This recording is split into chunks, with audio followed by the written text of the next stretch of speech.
से मन हमर होला नाही खुशवा छोटे बाटे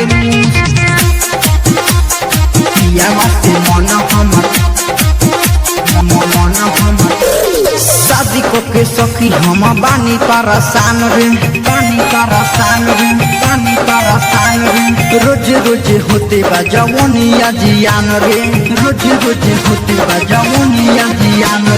शादी को के सखी हम बानी परेशान रे रोज रोज होते बा जवानिया जियान रे पियावा से मन हमर होला नहीं खुशवा का छोटे बाटे मूस चढ़ेला त पूछहु ना होला महसूस का छोटे बाटे मूस चढ़ेला त पूछहु ना होला महसूस का छोटे बाटे मूस चढ़ेला त पूछहु ना होला महसूस छोटे बाटे मूस DJ Amit Tiwari recording studio छोड़ा दानो छोटे बाटे जाई के हम कएगो बैठ से देखैनी कएगो हम जिला में चेकअप करैनी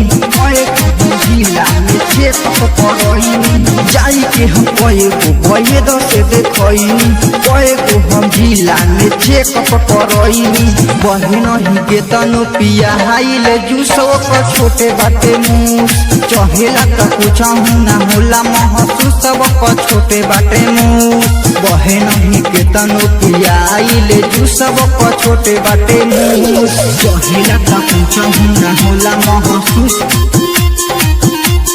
छोटे बाटे मूस म्यूजिक बाय अमित तिवारी छोटे बाटे अदित अकेला हम ले ली जान रे